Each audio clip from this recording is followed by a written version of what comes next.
Добрый день, дорогие несущие свет.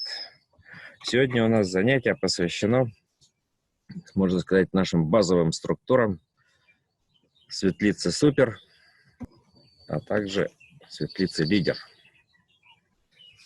Почему базовая? Потому что, обычно, когда у нас спрашивают, чего вы пожелаете, посоветуете другим людям, которые вот не знают, что из этого вот общего количества такого большого выбрать светлиц,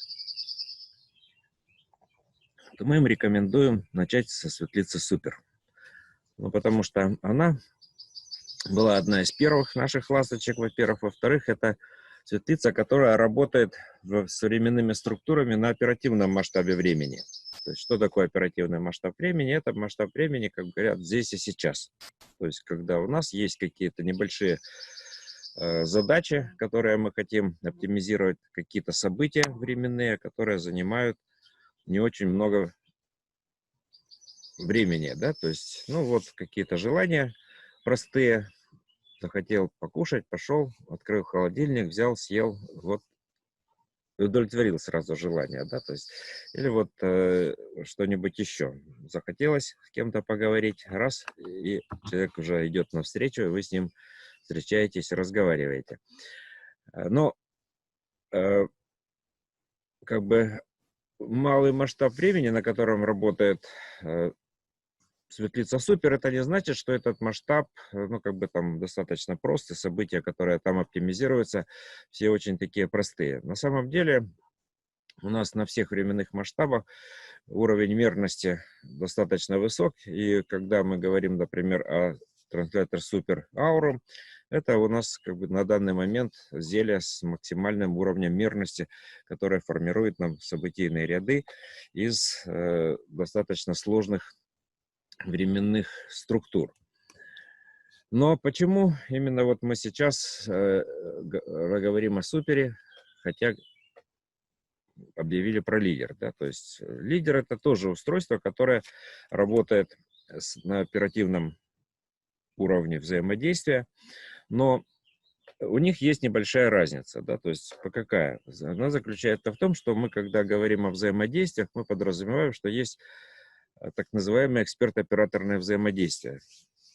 Что такое эксперт-операторное взаимодействие? Давайте вот посмотрим вокруг. Вот хотя бы вот на тот фон, который у меня есть. Да, то есть, что мы видим там на этом фоне? Давайте я можете вывести меня побольше сделать, да, чтобы посмотреть. Мы видим, да, деревья, кусты, траву, а там бегают какие-то козявочки и так далее. То есть это все как-то откуда-то взялось. Откуда оно взялось, если мы этого не делали сами? Да, то есть и от нас это все не зависит. Вот то, что вокруг нас находится. То есть, значит, это кто-то сотворил.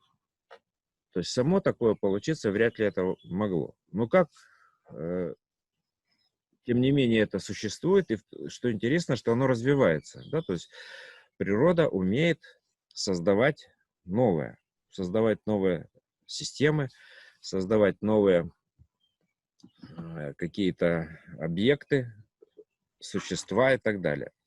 Но если этот механизм существует в природе, создания нового, да, значит, его надо как-то применять.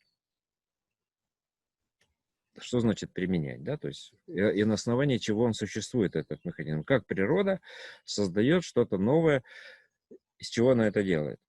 А дело в том, что вот этот механизм эксперт-операторных отношений – это базовый принцип, на котором существуют любые живые объекты. Что значит базовый принцип? Да? То есть существует эксперт, существует оператор. Да? Чем они друг от друга отличаются? Оператор, он задает что-то, да, движение тела, души, разума, а эксперт ее отображает. Это мы если говорим про эксперт-оператора. Но мы говорили, что теория физических структур нам говорит о том, что мир устроен вот каким-то образом не так, как нас учили в школе. Что он состоит из двух частей. Из каких частей мир состоит? Да? То есть вот реальность, которая дана нам в ощущениях, которую мы можем воспринимать сами непосредственно или, может быть, через какие-то устройства, которые есть в этом мире. Но если эта реальность есть ли еще что-то вне этой реальности? Вот теория физических структур говорит, да, есть еще некий мир структур, как некий мир программ, которые формируют нам эту реальность через какие-то вот механизмы. И вот тогда экспертно-операторное взаимодействие — это модель вот этих вот взаимодействий. Да? Есть оператор, есть эксперт. Оператор задатчик, да, то есть как бы он программирует некое движение, формирует его, да, то есть эксперт как система отображения его отображает, да, то есть получается, что оператор — это вот процессор в нашем вот таком глобальном биокомпьютере, а эксперт — это монитор, на котором оператор может видеть, что же он, собственно говоря, какую задачу поставил, как она отображается у эксперта. В силу этого, это вот природный механизм, что он дает, самое главное? Он самое главное дает, что когда организуется эксперт-операторное взаимодействие, эксперт-оператор формирует общую систему взаимодействия. То есть они в состоянии творить новое, как тот свет, который их объединяет. Да? То есть они, каждый имеет определенную зону, ну, у каждого есть какое-то световое тело, у одного и у другого. Да? То есть, но они во время взаимодействия соединяют эти световые тела, ну, в какой-то области. И появляется новый свет, которого не было у одного, не было у другого. И за счет вот этого света формируется что-то новое в этой реальности. На самом деле в этот механизм заложен во все природные отношения. Раз природа умеет создавать новую реальность, новые живые существа, то человек тоже умеет создавать новые живые существа, и это в нем заложено. То есть он является творцом. И это как бы вот надо не забывать, потому что раз мы все творцы, ну, значит, давайте использовать вот эти свои творческие возможности для самореализации. Но тогда кто у нас лидер, да? То есть лидер у нас оператор. Он задатчик, он ведет за собой того, кто идет за ним. Да? То есть кто идет за ним? Ну, эксперт. Да? То есть эксперт фактически отображает то, что задал оператор. Ну, а мы эти качества видим по жизни, человек все время проявляет. Он в любых ситуациях проявляет и то, и другое. Эксперт и оператор. Ну, например, да, то есть возьмем учитель. Учитель-ученик. Учитель что должен сделать? Он должен сначала, как эксперт, посмотреть, что же знает ученик, да, то есть какие у него есть пробелы в его знаниях, а потом, как оператор, перевести его с состояния незнания, да, вот какое-то состояние, в другое состояние, в состояние знания. Да, то есть что-то передать, какие-то качества ему, чтобы он получил эти навыки. За счет чего это можно сделать? Опять же, за счет некого светового потока подсветить ученика, и эти знания у него появятся. Ну, а слова и прочее — это уже как бы сопровождение, да, для того, чтобы эти знания проявились у ученика, и он мог их развернуть в виде каких-то понимания, навыков и умений. Потому что если просто ему передать, он может даже не заметить, что они у него, эти качества, появились, и не знать, как их применять. Если учитель плохо подсвечивает светом ученика, ученику сложно очень воспринимать эти знания, ему надо очень долго, старательно учиться, чтобы вот что-то понять.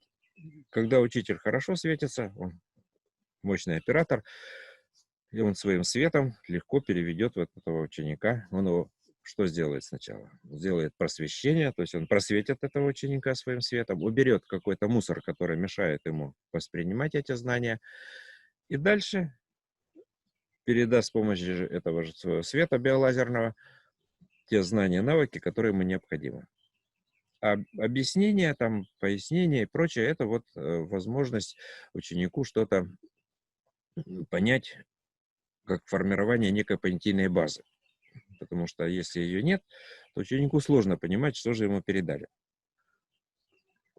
Хотя в ряде случаев ему не надо ничего понимать. Важно, чтобы в нужный момент у него появился некий навык, который он мог использовать для самореализации. Другой момент, да, то есть врач и пациент. Врач, как эксперт, пытается понять, что за болезнь является у пациента, да, то есть, а дальше, как оператор, он его переводит в состояние здоровья. теми или иными способами. То есть он может это делать, на самом деле, не обязательно медикаментами, он может это сделать просто словом, да, то есть соответствующим настроем. Пациента мы знаем, что есть разные эффекты, например, эффект плацебо, когда человеку дают какую-то пустышку, а он вдруг выздоравливает. То есть есть некие взаимодействия, опять же, какие между пациентом и врачом, световые, когда можно перевести пациента в состояние здоровья, минуя какие-то вот химические или какие-то другие-то воздействия, да, то есть за счет именно светового потока врача, если он хорошо светится, если он энергоемок, и он в состоянии это сделать, он может просто переключить состояние пациента в другое состояние здоровья, да, то есть и постепенно пациент оздоравливается. Ну, у кого-то это так не получается, ему надо давать таблетки какие-то, прописывать какие-то рецепты, и тогда этот процесс затягивается еще с какими-то, может быть, другими побочными эффектами. Но мы не будем как бы критиковать нашу медицину, она замечательная, она очень много чего может сделать, и без нее нам было бы совсем плохо, потому что вот там, представьте, что вы бы жили 100 лет назад, и там бы какие-то всякие болячки, которые даже врачи не знают, как лечить. А тут уже знают. Ну, правда, появляются новые болячки, мы видим, которые надо тоже как-то вот придумывать и лечить. То есть это такой процесс достаточно, получается, бесконечный. Вылечиваем одно, там что-то еще появляется и так далее. Но, опять же, мы не с этих позиций рассматриваем критики вот, медицины, с критики нашего образования, а с точки зрения самой системы. Да? То есть есть эксперт, есть оператор, и они могут на уровне световых отношений что-то создавать новое, что на самом деле нужно не только им самим, да, то есть, а нужно вообще вот всему этому миру. Потому что природа, когда она что-то делает, она это делает не для какого-то конкретного вот существа живого, да, она конкретно делает это для всего, создавая новые условия, новые биоценозы, создавая условия для расширения жизни в самых разных условиях. Жизнь, она живет даже там в глубоководных каких-то впадинах, где сумасшедшее давление, температура, а там есть всякие живые существа, и они в состоянии выживать вот даже в таких вот колоссальных условиях. То есть я так думаю, что у человека тоже могут такие качества появляться, если он будет их в себя брать, если он научится это делать, да, то есть за счет чего? Опять же, за счет эксперт-операторных взаимодействий. Человек, настраиваясь на ту или иную систему, да, через свою световую систему восприятия, в состоянии информацию нужную принять и трансформировать себя в ту сторону, в которую ему надо. Но это надо развивать. Так вот, карточки супер и лидер как раз предназначены для того, чтобы свою световую систему сделать более эффективной для восприятия вот этой вот нужной информации. Поэтому мы сегодня как раз потренируемся вот именно с этими изделиями поработать. Но эксперт и оператор — это когда они взаимодействуют и образуют новую систему, они обмениваются информацией всегда, да, то есть как бы. Почему это возможно? Ну, потому что у нас это все заложено Творцом. Если мы вспомним фильм «Аватар», в этом фильме что мы хотели? Что мы видим, да, то есть как бы замечательные кадры, когда люди могут соединяться с другими живыми объектами, они могут взаимодействовать с ними через вот, как у них там косички были такие, они могли раз и законнектился с кем-то и взаимодействует. На самом деле у людей все это есть, и они могут прекрасно взаимодействовать друг с другом через свою световую систему восприятия. Могут получать информацию, могут передавать информацию. Это прекрасно видно, если кто-то хочет убедиться в этом, можем продемонстрировать. Что для этого надо сделать? Ну, надо вот, мы покажем просто резиночки, которые мы как бы демонстрировали на наших семинарах, вы уже как бы в курсе их, да, то есть, и мы можем вот их продемонстрировать, что это вот возможность вот взаимодействия через световые системы, причем на любом расстоянии мы это можем делать, да, то есть вот у нас расстояние между Сашей и мной, ну, где-нибудь километров 600, наверное, ну, может, чуть поменьше, наверное, все-таки тут, может, километров 400. Вот. Поэтому, если можно, то вот можно встать перед монитором. Есть там пространство у вас небольшое. Сделать там пару шагов назад. Вот, повернуться спиной. Вот, что я буду делать? Значит, вот у меня есть световой шарик оттуда, как бы вокруг ладони. И у него есть световая система. И вот мы сейчас соединяемся. Берем, соединились. И теперь начинаем взаимодействовать.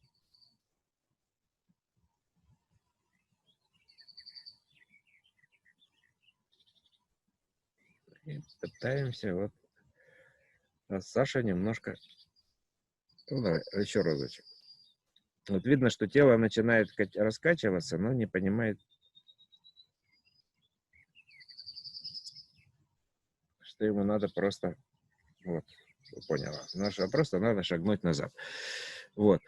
То есть есть возможность вот так вот через световые связи создавать условия для взаимодействия. Причем мы видим, что мы можем это делать не только как бы индивидуально, да, то есть можем формировать сетевые связи, когда каждый с каждым взаимодействует, и мы можем через вот эти световые связи формировать новые системы, новые информационные отношения, то есть проявлять что в себе? Проявлять вот то, что нас заложил Творец, вот эти божественные качества. Они у каждого есть. То есть, ну, то, что вот мы сейчас с Сашей показали, это азбука световых отношений. Мы на семинарах обычно ею занимаемся для того, чтобы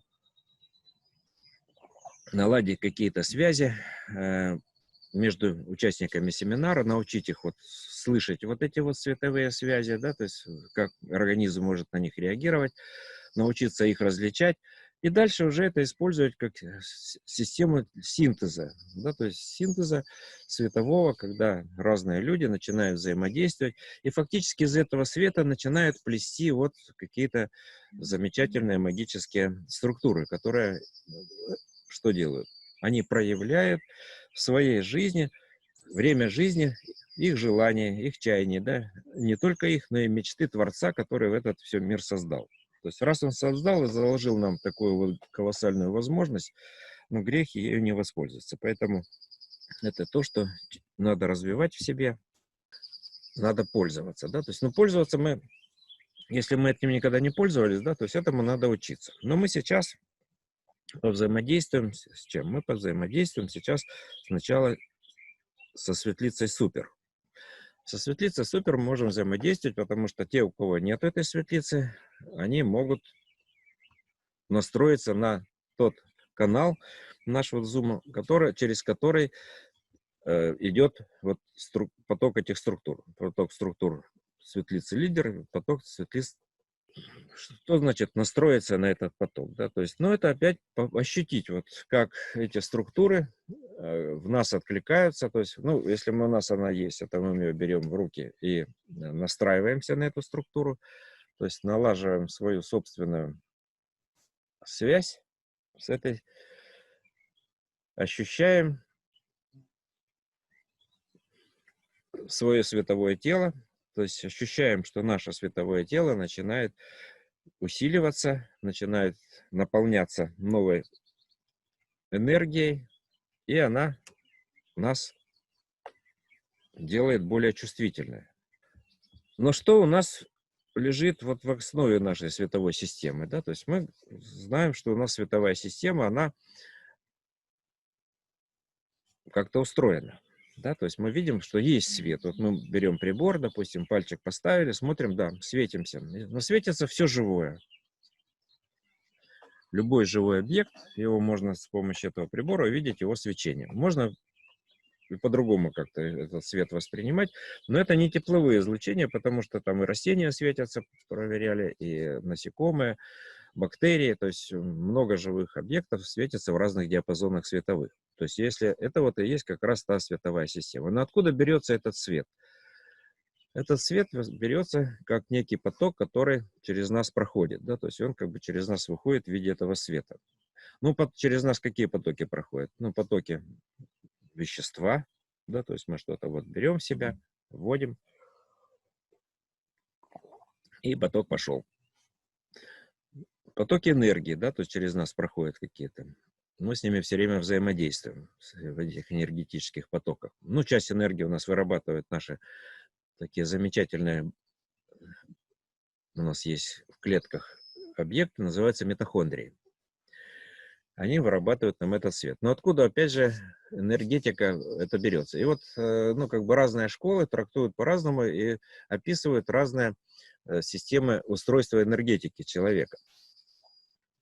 То есть вот по поводу даже чакр есть разногласия. То есть вот есть описание, что их 5, там в Индии есть. Сейчас вот везде принято, что их 7, а кто-то говорит, что есть вот описание, что их всего 3, да, то есть, а кто-то говорит, их не 3, а 300. Вот.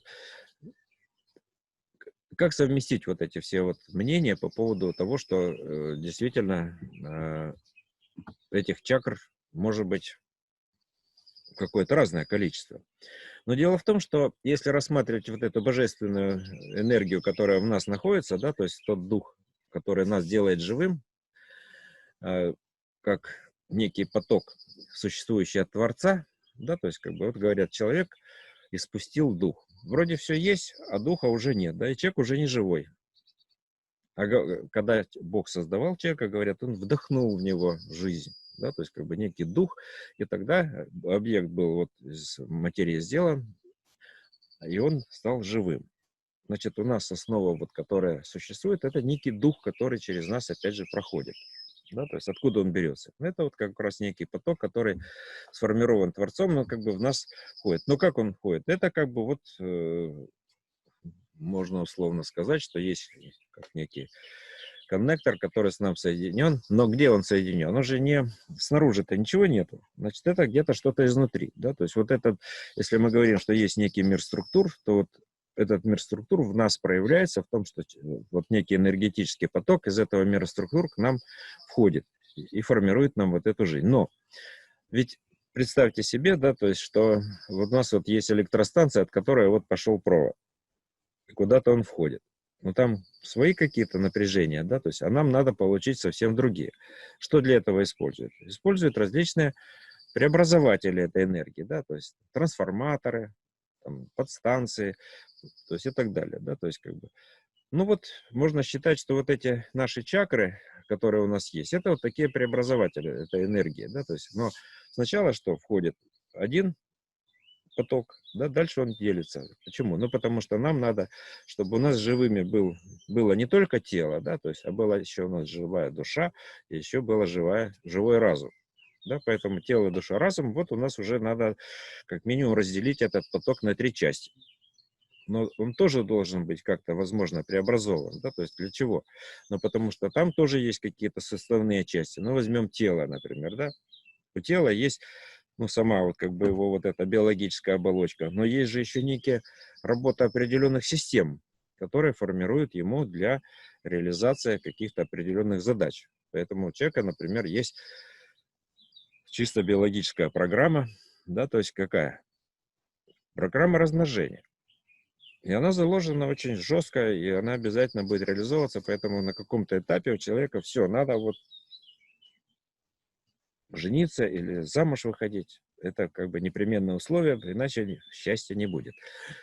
Ну, хорошо, то есть как бы можно эту программу выполнять, но надо просто понимать, что это не единственная программа, да, то есть есть еще программа взаимодействия с другими людьми, то есть общение человека, такое общественное существо, стремится вот с другими быть, поэтому вот э, надо как-то с чем-то, с кем-то объединяться, да, то есть, ну, тогда получается, что у нас вот этот поток, который идет к телу, он уже как минимум тоже на 3 компонента делится, да, то есть на чисто физиологическое обеспечение тела, да, то есть на систему размножения и на систему общения с себе подобными, да, то есть, а та, которая на разум идет, ну, разум тоже у нас составной, да, то есть у нас есть подсознание, есть сознание, есть надсознание, как некий коллективный разум, к которому мы тоже можем взаимодействовать. Ну, значит, вот еще 3 компонента. Ну и получается, если еще у нас есть центр, который связан с душой, это наша зеленая чакра, вот уже 7 у нас энергетических центров, которые соответствуют вот нашей внутренней энергетической структуре. То есть, как бы, да, сначала 1, потом 3, потом 7. Ну, а дальше могут опять же ветвиться они, то есть, как бы, дальше и больше. То есть, кто-то говорит, что этих чакр там 15 и так далее. То есть, там дальше безграничное, потому что уже дальше идут дополнительные составные части, на которые надо эту энергию разделять. И эту энергию надо адаптировать. Адаптировать там, чтобы она могла нормально усваиваться, не без всяких перекосов. Эти потоки существовали, уравновешивали друг друга. Так вот, в первую очередь, значит, у нас светлица супер. Она помогает, в первую очередь, вот эти энергетические потоки выравнивать, да, то есть убирать какие-то искажения, которые в нас существуют, с тем, чтобы световая система приобрела тот вид, который должен быть, чтобы ничто не мешало вот этим вот нашим возможностям соединяться через световую систему с другими людьми, с природой, с миром в целом, да, то есть, как говорится, внутри, рядом и далеко, чтобы можно было взаимодействовать, чтобы та божественная суть, которая в нас существует, мы могли ее начинать проявлять. Потому что если у нас есть перекосы в энергетике, есть какие-то разрывы, через эти разрывы искажается вот это информационное взаимодействие, и мы не можем эту информацию принимать нормально. То есть наши экспертные качества нарушаются. Мы не в состоянии экспертно отобразить эту информацию в себе. Соответственно, если мы не можем ее в себе принять, да, то есть и не можем ее в себе преобразовывать, то как мы можем потом дальше быть операторами? Потому что оператор — это всегда, в первую очередь, очень мощный эксперт. Не может быть оператор лидер, да, то есть не экспертом. Потому что он должен чувствовать, что он делает, как он делает, куда он ведет людей. Если люди за ним идут, да, то есть они же предполагают, что человек знает, поэтому лидерские качества невозможны без развития экспертных качеств. Да, поэтому, когда мы говорим о лидере, как человеке, который имеет определенные световые характеристики, да, то есть если ты лидер, то ты должен тоже хорошо светиться. Если у тебя там все там кривь-кось, ты будешь формальным лидером. Что значит формальный лидер? Ну да, ты начальник, ты будешь там строить своих подчиненных, заставлять их, но э- это не это насилие. Это насилие над людьми. Да, то есть, а неформальный лидер, он работает и взаимодействует с другими людьми без насилия. То есть ему не надо что-то там кому-то доказывать, что он такой умный, или вот он такой вот значимый. А он просто создает условия для того, чтобы чтобы провзаимодействовать с окружающими его людьми, с окружающим коллективом так, чтобы э, не надо было долго кому-то что-то объяснять, да, то есть чтобы могла информация перетекать от одного к другому и создавать условия для того, чтобы коллективный дух начал проявляться в коллективе, да, то есть если лидер куда-то придумал какой-то проект и говорит, давайте пойдемте за мной, ну, как вот Моисей, да, повел там, 40 дней ходили они там по пустыне. Это вот был такой проект по восстановлению родовых качеств. Но тут вопрос возник, да, по поводу потенциала любви. Тоже выравнивать структуру. Ну, в принципе, мы говорим, что все светлицы, все занимаются выравниванием. Но только есть разные уровни выравнивания. Почему? Потому что мы на разных масштабах временных. То есть мы работаем не просто с каким-то потенциалом, который там абстрактно существует, там, или чисто энергетический. Это возможность взаимодействия с миром. Но взаимодействие с миром мы взаимодействуем по-разному, с разными составными частями этого мира. Вот есть человек как сложная система. У него есть какие-то связи, да, то есть разные совершенно связи с разными системами, да, то есть, и по-разному с разными системами мы взаимодействуем, потому что есть у этих систем различные характеристики временные, различные характеристики структур времени. Они отличаются плотностью времени, да, то есть характеристиками мерности этой структур времени, масштабом временных структур и так далее. Поэтому каждая светлица, она работает с какими-то определенными задачами и реализует эти задачи как самостоятельная структура. Поэтому, когда человек хочет свою задачу решать с помощью светлиц, надо почитать описание, да, то есть разобраться. Если непонятно, обращайтесь к нам, мы будем пояснять, в чем разница. Потенциал любви — это возможность создания из двух разных систем, да, то есть одной общей системы на уровне их синтезных характеристик, да, то есть на уровне сердечной чакры, на уровне души, но опять же для чего? Для того, чтобы они могли проявить это в своих каких-то творческих интересах. Но если мы говорим любви между мужчиной и женщиной, у них какой творческий продукт будет? Это их ребенок будет творческим продуктом их взаимодействия. Но на самом деле это не обязательно. У них могут быть творческим продуктом, например, какая-то идея, какой-то совместный проект, да, который они будут делать с любовью. Поэтому здесь у нас потенциал любви – это усилитель таких вот характеристик временных, которые позволяют человеку создавать творческие продукты, но, ну, как бы, да, на уровне вот сердечных отношений. И усиливает именно вот эти качества любви. Но качество любви, оно немножко ну, не ограничивается чисто потенциалом любви, потому что любовь, она разная бывает. Да, то есть любовь, она бывает, ну, покушать люблю, некоторые говорят. А некоторые говорят, а я люблю вот на лодке кататься. Кто-то любит куклы делать, а кто-то еще. То есть, как бы, понятие любви многогранно, и оно все говорят «люблю».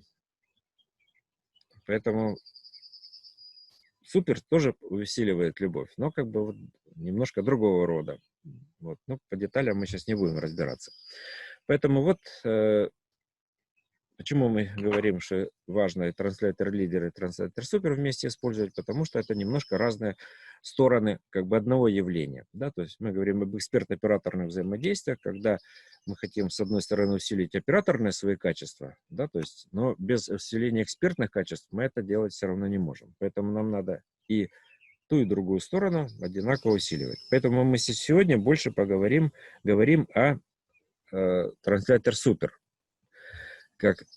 Хотя мы говорим просто о ну, каких-то вот вещах, которые нам интересны с точки зрения взаимодействия. Потому что эксперт-операторное взаимодействие, если их не осваивать, ну, фактически мы не реализуем то, что мы должны реализовывать в этой жизни. Вот на вебинарах мы немножко вот как бы этой темы касаемся. На семинарах касаемся этой темы поглубже. И там уже есть возможность вот этим синтезом заниматься более эффективно. Но, тем не менее, какой-то синтез мы все равно здесь реализуем. Вот у нас есть эксперты, которые прописывают информацию, что же при этом происходит, не только вот в видимом плане, но и что-то в невидимом. На самом деле все могут это видеть, если настроиться на вот восприятие этой информации, но каждый может видеть по-своему. Почему? Ну, информация, которая там существует, она многомерная, и каждый будет воспринимать какое-то свое сечение. Иногда это человек думает, да это я нафантазировал все. На самом деле это не так. В самом деле человек, если что-то смог нафантазировать, это уже здорово, потому что он это делает на основании какой-то информации, которая к нему приходит. Да, это выглядит, на самом деле, может быть, сначала как некая фантазия. Но в реальности потом эта фантазия проявляется в виде каких-то вот событий, каких-то явлений, объектов и так далее, с которыми вы можете взаимодействовать. Но вот когда мы занимались программами видения, например, я там экспертов опрашивал, которые освоили эти режимы, и говорю, а вот картинка, которая у тебя появляется, ты вот повязку одел, да, то есть ничего не видишь вроде бы, но у тебя в голове какая-то картинка появилась. Где она появляется? Он говорит, она появляется там, где мы представляем. Ну, то есть я вроде бы представил вот какую-то картинку, но на самом деле вот эту картинку, которую я представил, она может быть совместиться с реальностью. То есть сначала она может быть искаженная. Ну, вот я когда сам попадал в эти режимы, то она действительно сначала была сильно искажена. А потом, через какое-то время, то есть ты можешь настроиться и совместить их, и сделать их абсолютно одинаковыми. Вот. А можно выйти и в другие режимы видения, если захотеть. Но мы сейчас попробуем вот о чем, какую сторону развернуть. То есть мы говорим, что каждый человек – это творец. Творец той реальности, в которой он существует. И он может вносить вот вклад, да, эта реальность создана не нами. Да, этой реальности есть какой-то замысел Творца, который проявляется. Но мы можем в этом замысле вот эти свои творческие качества проявлять и расширять, да, то есть идти как бы в русле вот этого замысла Творца. А можем, конечно, вот пытаться что-то делать против. Но за это нас будут не наказывать, а за это мы будем выходить из зоны поддержки. То есть, когда человек занят творческими состояниями, он попадает в некую зону поддержки, он попадает в тот путь, который ему надо пройти. Он двигается, как говорят, по пути.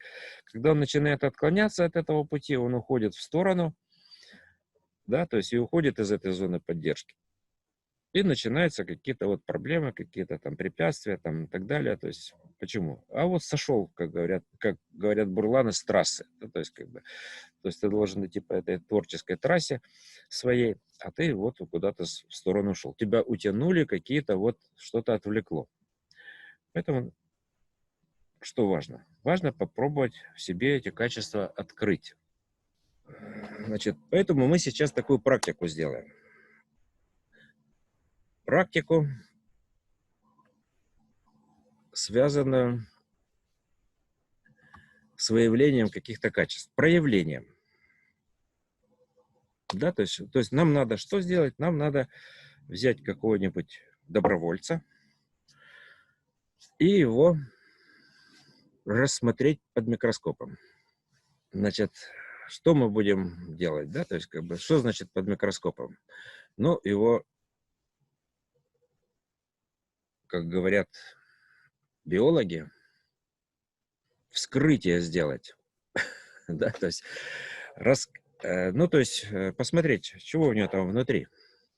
Поэтому вот давайте мы сейчас, ну кого мы возьмем? Саш, ты как? В роли добровольца побыть не против? Значит, что значит, ну мы потом еще кого-нибудь попробуем для начала. Вот у нас есть некий объект, да, то есть человек. Но, привет. Но этот человек у нас тоже продукт божественного творения. И в нем тоже заложены вот какие-то божественные качества, которые он в своей жизни может проявлять, может не проявлять, да, то есть, но они в нем есть. Ну, потому что мы все, на самом деле, они есть в каждом человеке. И мы вот где-то вот там в этом мире структур имеем некую точку сборки, от которой вот отделяются вот такие веточки, которые потом вот здесь проявляются в виде отдельных людей. Но так как у нас вот эта связь есть, возможность связываться с людьми, да, друг с другом, то мы можем эту связь использовать. Какую? Мы можем, например, настроиться, взять вот эту вот структуру, светлица супер, да, то есть, или ощутить ее вот поток этот который у нас идет от экрана, и попробовать понять, что же там, вот какие же качества вот эти вот замечательные есть у данного конкретного человека. А дальше мы ловим вот этот поток, который к нам идет, и мы на этом потоке начинаем об этих качествах говорить. То есть остальные, кто хочет поучаствовать в этом работе, да, то есть вы проявляете экспертное качество. Что вы делаете? Вы начинаете смотреть этого человека, чувствовать, да, то есть и дальше переводить в какие-то слова. Но слова-то, мы же качества можем брать очень глубокие, да, то есть которые на самом деле в слова не облечешь в обычные, да, то есть поэтому мы можем их воспринимать как некий поток и ловим эти слова и просто их произносим. Но они какие-то вот должны быть обязательно хорошие. Ну, мы же божественное качество человека открываем, они же не могут быть плохими, поэтому все, что не божественное, то, что плохое, это не божественное, это не от этого человека. Это вот привнесено средой откуда-то там, да, то есть Поэтому мы открываем божественное качество у Саши Вежеля. Для чего это нужно? Ну, для того, чтобы каждый мог попробовать настроиться на вот эту вот божественную искру, на самом деле, которая есть у него в самого себе. То есть вы свою собственную божественную искру, да, пытаетесь настроить на другого человека и раздуть ее, в первую очередь, в самом себе, да, через вот это вот действие. Потому что связь, она, видите, существует. Вы с ним так или иначе связаны, вы можете это не чувствовать, не замечать, но связь через вот наш бионет, она так или иначе есть. Да? То есть мы хоть один раз с кем-то провзаимодействовали, она остается на всю жизнь. С любым человеком, с которым вы провзаимодействовали хоть когда-то, у вас связь осталась на всю жизнь. Да, то есть любой человек, который где-то вам встретился на пути, в интернете или еще где-то в телевизоре, вы с ним взаимодействовали, у вас связь осталась навсегда, да, то есть, как бы, поэтому этого мы не боимся, этих связей, а наоборот, чем больше у нас связей, тем богаче наш мир. Как вот в языках, чем, говорят, чем люди больше знают языков, тем они, э, тем жизнь у них лучше, тем богаче их внутренний мир. Вот. Поэтому мы сейчас открываем внутренний мир в себе. Что для этого нам надо, да, то есть, ну, начать что-то говорить. Но качества какие должны быть, да, то есть, ну, характеристики. Ну, во-первых, качества, если мы говорим о божественных, они могут быть абстрактные.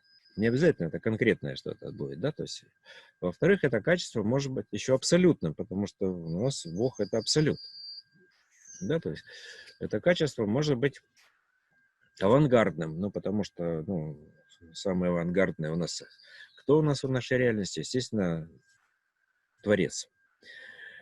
Это качества могут быть аватарные, да, то есть, как бы, их можно вселять в объект и выселять, да, то есть, как вот в фильме «Аватар». Он как бы вселялся в кого-то там, в какой-то объект, потом мог из него выходить.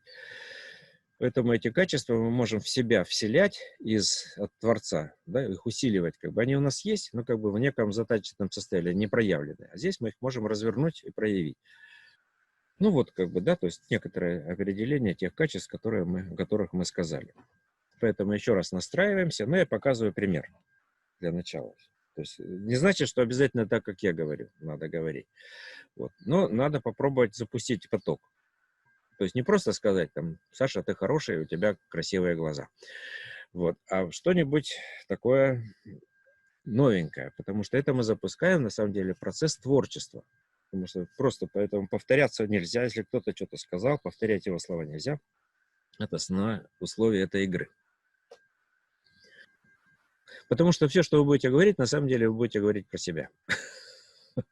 Ну почему? Потому что вот на этой связи, да, то есть вы раскрываете и там, и здесь, как бы, это у вас как бы общая волна. То есть вы на общей волне начинаете ее как бы накачивать вот этими своей энергетикой и ее вот формировать. Важно преодолеть внутри вот этот барьер, как бы, который вот не дает сказать. Почему это важно? Потому что это я объясню, как эту технику потом использовать в повседневной жизни для своих нужд. Смотрите, вот эту технику рекомендую применять почаще. То есть, ну, не обязательно вслух там произносить, да, допустим, вот видите какого-нибудь человека, а у вас какая-то задача есть. В этой задаче у вас что-то не получается. Да, то есть, значит, чего? Каких-то вот божественных качеств не хватает. И вы тогда начинаете, вот смотрите на конкретного человека, который рядом. Может быть, берете любого человека, который рядом, и начинаете ему открывать вот его божественные качества, которые в нем есть. Вы просто пытаетесь их найти, почувствовать, увидеть, взяли вот супер, настроились через нее на человека и начинаете говорить. Почему? Телепатическая связь есть с этим человеком. То есть вы можете... И человек этот почувствует на самом деле, что это так. Но когда вы с ним вот таким образом связываетесь, у вас появляется что-то новое, как некое решение той задачи, которая у вас есть. То есть это раз. Во-вторых, вы уходите из тех состояний, которые вам мешают проявить вот эти вот, ну, тоже вашу задачу, эту проблему.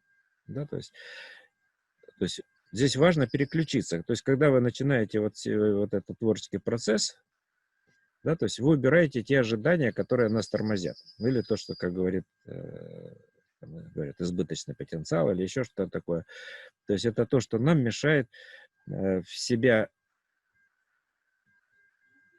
открывать для Вселенной, потому что кто реализует нам желание? Вселенная все равно реализует, да, то есть как бы, а когда у нас есть вот это напряжение внутреннее, мы ее как бы вот зажимаем и не даем. Поэтому вот как бы вот смотрите, вот про подарки, да, даже сказали, и уже как бы фактически на самом деле каждый присутствующий уже какой-то определенный подарок получил в чем, потому что вот эти слова, они плелись в какую-то общую такую комбинацию, которая у нас вот тут уже создается. Да? То есть при этом вот немножко слов про это, и уже что-то получилось еще другое. Да? То есть мы модифицировали, мы добавили. Каждый как бы вклад свой вносит, и чем больше говорим, тем интереснее получается композиция. Я что хотел добавить, как бы, ну вот, как бы идея понятная, да, то есть здесь мы можем как бы подвести небольшой итог.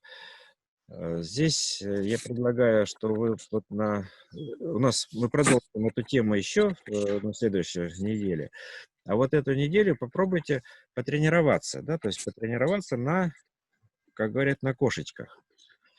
Можете вслух, можете про себя, да, то есть попробуйте вот налаживать такую связь с другими людьми, э, раскрывая в них вот эти качества. Ну, попался вам человек, который вот как-то не проявляет в себе эти качества, а вы его попробуйте вот подсветить, да, подсветить своим светом, сделали светлицу супер, да, то есть настроились на нее и начинаете вот этот вот э, монолог как бы про себя. И посмотрите, как люди будут меняться. Просто если у вас это качественно пройдет, вы увидите, как люди начнут там добреть, мягчеть, э, относиться к вам по-хорошему и так далее. Почему? Да потому что у них начинает вот эта струна божественная, она начинает тоже звенеть, да, то есть, и вы как бы на это натягиваете вот эту струну, и вот это созвучие начинаете ловить. И оно у вас будет проявляться в вашей жизни.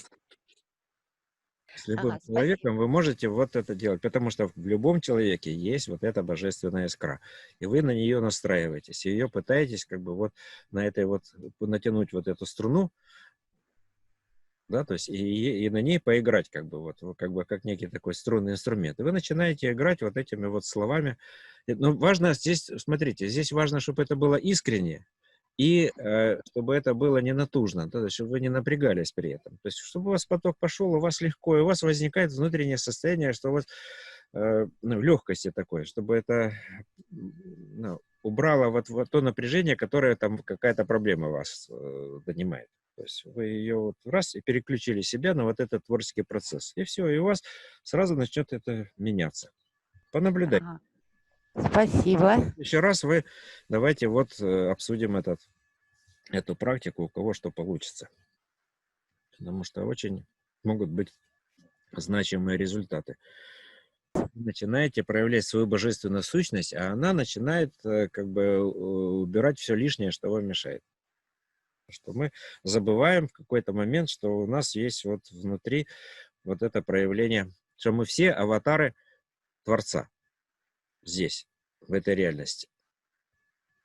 Вот. И поэтому вот эти аватарные качества Творца, давайте их просто начнем проявлять. Нету рядом никого, да ради Бога. Ну, возьмите любой объект, там, животное, да, то есть это, у него же тоже есть эта божественная часть, да, то есть растения, да, то есть нету там, ну, возьмите, если вы хотите конкретно с кем-то поработать, да, то есть этого человека рядом нет, ну, сделайте куколку какой-нибудь, и это будет этот человек. И начинаете этой куколке рассказывать, какая она замечательная, или какой он замечательный, там, великолепный, чудесный, прекрасный. И в разные стороны открываем какие-то. Но это творчески только, чтобы, опять же, не важно, чтобы внутреннее напряжение вот это тем самым убрать. Ну, можно через фотографию, да, то есть, ну, например, есть такой способ. Ну, здесь через прощение, как бы, вот, ну, людей уже нету, то есть, как бы, здесь можно идти через прощение и благодарность еще к этими людьми, да, но их нету, да, действительно, но они все равно проявляли у них какие-то вот божественные качества были, они их не смогли проявить в своей жизни. Ну, попробуйте им вот передать эти качества через эту фотографию, то есть в прошлое. Тем самым мы меняем настоящее на то, чтобы оно не сказывалось на нашем будущем. То есть переделываете, да, то есть да, у них там было чего-то не так. Ну и хорошо. А вот вы сделаете так, чтобы все там было хорошо, что это вот они проявляли такое-то замечательное, что у них все там было замечательно. И тем самым вы переделываете на то прошлое, и оно перестает, я говорю, влиять на ваше будущее. Э, Второй контекст, если не носить карту с собой, просто прикладывать к фото. Имеет ли смысл периодически менять снимок? Ну, можно менять снимок, то есть хотите, да, потому что человек, который был на снимке, он мог быть в разных состояниях. На одном снимке он в одном состоянии, на другом состоянии, на другом. Поэтому можно менять снимки для того, чтобы можно было более с разными состояниями этого человека взаимодействовать. Если нет возможности сделать куколку там или еще что-то, ну возьмите любой объект. Вот стакан, это вот такой-то человек. ну-ка, давайте-ка мы сейчас я этому человеку начну там рассказывать, как у него все там замечательно, везде хорошо и прекрасно. Да, то есть, но опять же, процесс должен быть не формальным, а вы как бы должны прочувствовать, чтобы вы получили от него удовольствие. Если вы удовольствие не получаете, лучше не делать. Если вы все равно ощущаете агрессию и неприятности от этого человека, ну, попробуйте в другое время там или еще что-то. То есть как-то поиграть этими состояниями, придумать. Если человека никогда не видел и нет фотографии, только энергетическое присутствие. Вот я и говорю, вот берем любой объект и говорим, это вот он. И начинаем туда передавать все хорошее. Почему? Ну, потому что если мы хотим что-то получить, надо что-то куда-то отдать. Если вы ничего никуда не отдаете, вы нарушаете баланс. Это поэтому тому, что хорошее, оно может и не доходить до вас. Почему? А весь поток перекрыт именно тем, что мы только его на себя стягиваем. Не должно быть стягивания чисто на себя. А можно еще вопрос? Да. Сергей Дмитриевич, а если, ну вот очень хочется, да, а вот ну, никак вот не получается, но очень хочется, чтобы вокруг, ну, появились, ну, какие-то люди там, не какие-то определенные, да, там, то есть есть вот запрос на людей с определенными качествами. Очень хочется, чтобы они проявились вот в моей жизни. Можно ли вот эту технику применять, ну, как на привлечение людей? Да можно, только вы учитываете, что на самом деле это техника по изменению себя, а не изменению людей. Понимаете, почему? Потому что все люди, которые вокруг нас, это наши зеркала, фактически, да, то есть мы видим их как, для нас это вот эксперты, да, то есть которые показывают, как мы влияем на этот мир. Если что-то к нам приходит не очень хорошее от этих людей, значит, это что-то где-то в нас есть такое вот. Поэтому вот эта техника для того, чтобы раздуть как раз вот эту божественную часть в самом себе. Вы, видя его, это как У бы... меня сейчас такой этот, как от старого мы ушли, к новому что-то никак не дойдем. Вот, то есть я никого менять-то не хочу. Я хотела бы, чтобы появились те, кто, Но ну вот, они появятся автоматически, если вы как бы начинаете в себе это проявлять. Понимаете? То есть под изменение внутреннего состояния придут другие люди. Но нам самому сложно самому себя менять, потому что мы как бы не видим то, что нам надо это изменить. А когда мы видим вот это вокруг нас что-то, да, то есть и мы, обращаясь к этому, начинаем взаимодействовать, да, то есть задача какая? У нас есть тело, душа, разум, да, то есть как бы, а нам надо делать еще производные от этого, да, душу разума, тело разума, разум души и так далее, да, то есть как бы разные варианты, когда, например, душа и разум взаимодействуют, и они друг друга обучают, да, то есть они создают что-то третье, то, чего не было раньше, да, то есть это вот матрица развития такая есть тема. Вот на этой, ну как это делать с самим собой? Это сложно. А вот если брать кого-то, да, то есть там тоже есть тело, душа, разум. Поэтому мы можем вот обращаться к телу, душу, разума другого человека и на вот этой вот взаимной настройке создавать что-то новое, как бы, опять же, но часть самого себя. То есть вы включаете и обучаете свою собственную душу разумности, да, то есть или вот свое тело душевности. И тогда есть возможность начать эти качества в себя проявлять. Они есть, эти качества. Их просто надо в себя принять, вселить. А эта техника просто вот настройки на вот эти свои божественные качества, которые у вас есть. Не надо хорошо. стесняться, что их у вас нет. Они есть, но только вы представьте себе, что вы их проявляете, да, то есть таким образом. Вы можете их в деле проявить. Вот как бы вы по, вот по отношению к какому-то человеку поступил бы, допустим, другой человек, если это благородный человек, вот, допустим. Он стал бы, допустим, вот ввязываться в какую-то вот нехорошую ситуацию с другим человеком, и стал бы он это делать или не стал бы, да, как бы вот возьмите, посмотрите. И тогда, если благородно, если вы начинаете проявлять благородное качество, ну все, род во благо, значит, ваш род начинает освобождаться от каких-то кармических завязок. Вот как бы, да, вот про сетевой эффект я хотел добавить, то, что я там написал Спасибо. в анонсе. Ведь фактически мы же еще здесь вот повзаимодействовали, да, еще с частью сети. То есть у нас есть вот эти сетевые связи. Ну, даже те, кто там ничего никак не проявил себя, но тем не менее они смотрели, они ментально участвовали, как бы слушали, как-то эмоционально это отражалось. Вот. Тем более есть еще вот Бионет, там у нас уже куча народу. Есть еще другие сети, которые за пределами Бионета находятся.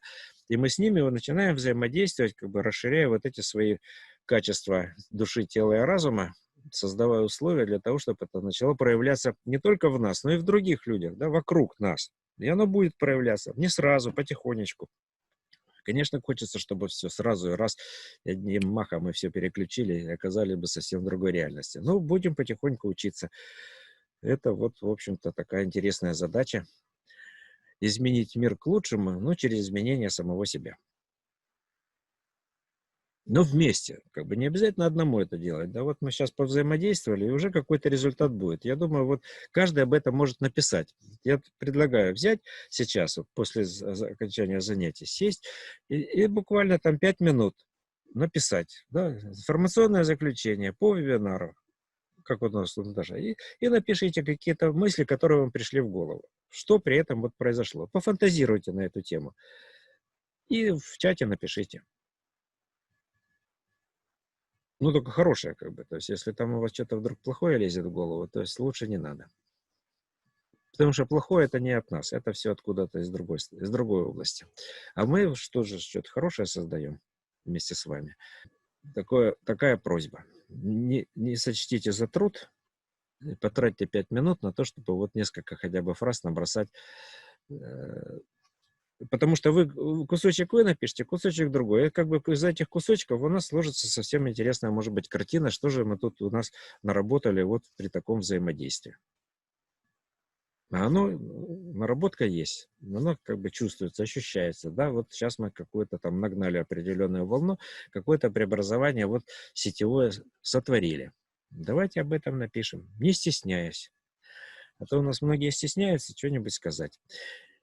Это, с одной стороны, хорошо, то есть, когда говорят, человек первые там, несколько лет учится говорить, а потом всю жизнь учится молчать. Молчание – это хорошее качество. Но иногда надо его себя проявить. Поэтому давайте проявляем свои замечательные качества в жизни.